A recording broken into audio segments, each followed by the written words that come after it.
बस इसकी चाल समझनी मन की। हर भजन के अभ्यास के बाद ये विषय रस मांगेगा। आप ये न सोचे कि अगर इसका प्रभाव पड़ता तो विषय रस क्यों मांगता। उसका प्रभाव पड़ा है तभी वो मांग रहा है, क्योंकि वो नष्ट हो रहा है, वो बलहीन हो रहा है, वो व्याकुल हो रहा है, उसको बल चाहिए। मन का बल है विषय चिंतन, विषय सेवन। क्योंकि विषयों के ध्यान से मन बलवान होता है, विषय भोग से मन अपवित्र होता है, स्थूल होता है, तभी वो प्रकृति में फंसा है। अगर मन निर्बल सूक्ष्म पवित्र हो जाए तो दिव्य लीला में प्रवेश पा जाए। समझो, मन अगर सूक्ष्म हो जाए, स्थूल मन सूक्ष्म, स्थूल मन प्रकृति में फंसता है और सूक्ष्म मन परमात्मा में फंसता है। मन अपवित्र तो भोगों का चिंतन, संसार का चिंतन, राग द्वेष का चिंतन, और मन पवित्र तो प्रियालाल का चिंतन, प्रभु का चिंतन, समता का चिंतन, आत्मस्वरूप में वो निर्मल रस का अनुभव करता है। वही मन आत्मस्वरूप हो जाता है, वही मन भगवत स्वरूप हो जाता है। तो जब हम साधन परायण होते तब हमारा मन हमको विचलित करता है। तो उस समय साधक मन में यदि तदात्म न करे तो जीत जाएगा। जैसे मन की मांग विषय हुई तो समझे कि अब ये मरने जा रहा है, इसकी जो मांग हुई है यदि हम इसे पूरा ना करें तो मर जाएगा। पर वो बहुत आपको कष्ट देगा, क्योंकि तदात्म है ना। अगर आप जो उसको सह गया उसी को भगवान कहते यम ही न व्यत्यन्ते ते पुरुषम पुरुषर्षभ सम दुख सुखाधीरम सोमृतत्वाय कल्पते। जो उस व्यथा को सह गया, जो मन पीड़ा दे रहा है, वही फिर भगवत प्राप्ति के योग्य हो जाता है, वही परम पद अमृत पद का अधिकारी हो जाता है। तो जब हम इस मार्ग में चले हैं तो मन की मार से, मतलब इसकी मार इतनी बुरी है मन की कि बाहर से लाठी डंडा की मार, अस्त्र शस्त्र की मार सहने को तैयार हो जाएगा, लेकिन मन की मार नहीं सह सकता। जैसे मन ने निश्चय कर लिया कि वहां चल के हमको विषय सेवन करना है और बुद्धि सलाह दे रही कि डंडा चलेंगे, गाली मिलेगी, जेल होगी, तो मन कह रहा सब सह लेंगे लेकिन मुझे इस समय विषय चाहिए।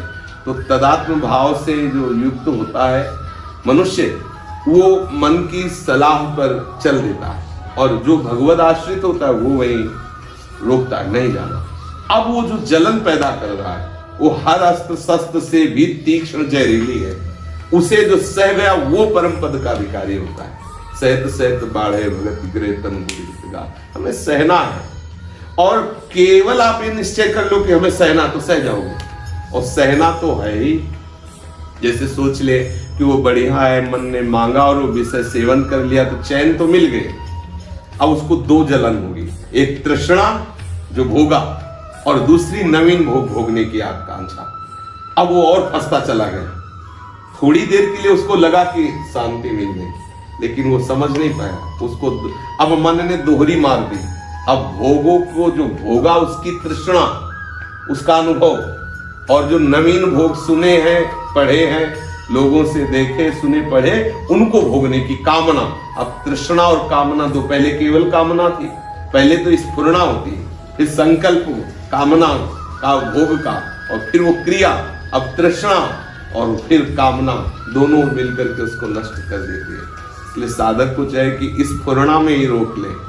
अगर स्फुरना में नहीं रुका तो कामना बन करके संकल्प भोग का बनने के उसी बीच में, अगर संकल्प बन भी जाए तो संभालने क्रिया ना होने पाए। वैसे मुश्किल है संकल्प बनने के बाद वो क्रिया ना करे, ऐसा बहुत ही कोई भगवान की ही कृपा के बचा ले तो है, नहीं संकल्प बनने के पहले तक आप रोक सकते हैं। संकल्प बना फिर क्रिया में उतरना ही पड़ेगा। इसलिए बहुत सावधान होकर के हम जब भगवत, अब देखो भगवत मार्ग में आप ज्यादा तन्मयता पूर्वक चलो तो मन में सरसता आने की जगह रुक्षता आएगी, मतलब घबराहट, व्याकुलता है, मतलब।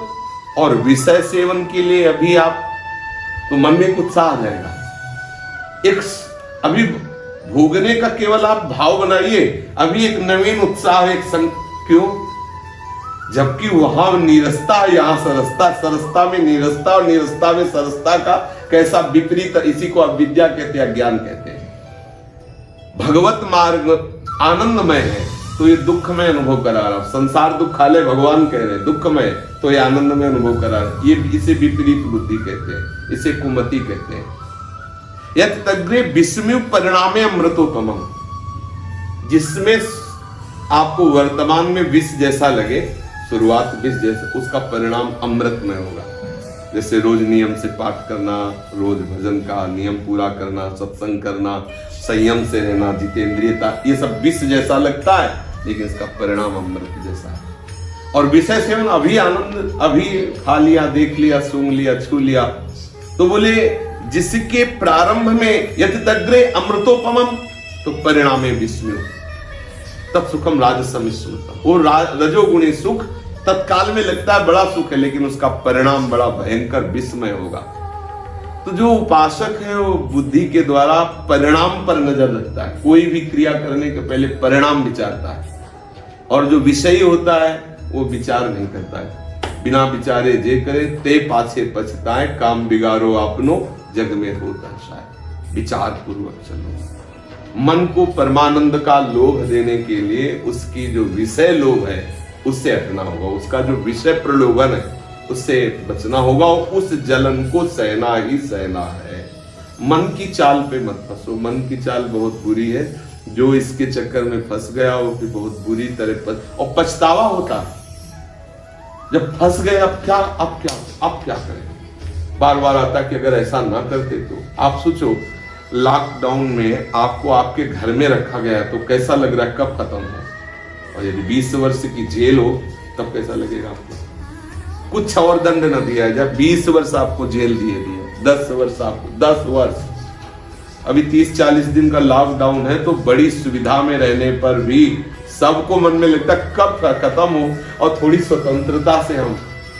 अपने घर में रहने पर आपको इतना बंधन, तो जेल में रहने पर कैसा होगा? और थोड़ी सी गलती आपको कई वर्षों का जेल, कई वर्षों की सजा, और आपको मृत्यु दंड या और कई प्रकार। ये सब मन की चाल है ना, मन के ही कारण तो है ना। तो सह जाओ, थोड़ी देर की जलन नहीं सही तो 20 वर्ष की सजा हो गई या और भी दंड मिल गए। अगर थोड़ी देर की जलन सह गए तो आप शक्तिवान हो गए, आपका अध्यात्म बल बढ़ गया। पर ये रहस्य कोई भगवत कृपा पात्र ही जानता है। सहने से अध्यात्म बल बढ़ता है और भोगने से अध्यात्म शक्ति क्षीण होती है। और बलों में बल अध्यात्म बल है। जिसका अध्यात्म बल है, महापुरुषों में, संतों में जो महिमा पाई गई वो अध्यात्म बल की पाई गई है। अध्यात्म नित्य आत्म बल से युक्त जो महापुरुष, वो जितेंद्रिय है, वो विश्व का मंगल करने वाले। खूब भजन परायण। श्री राधा।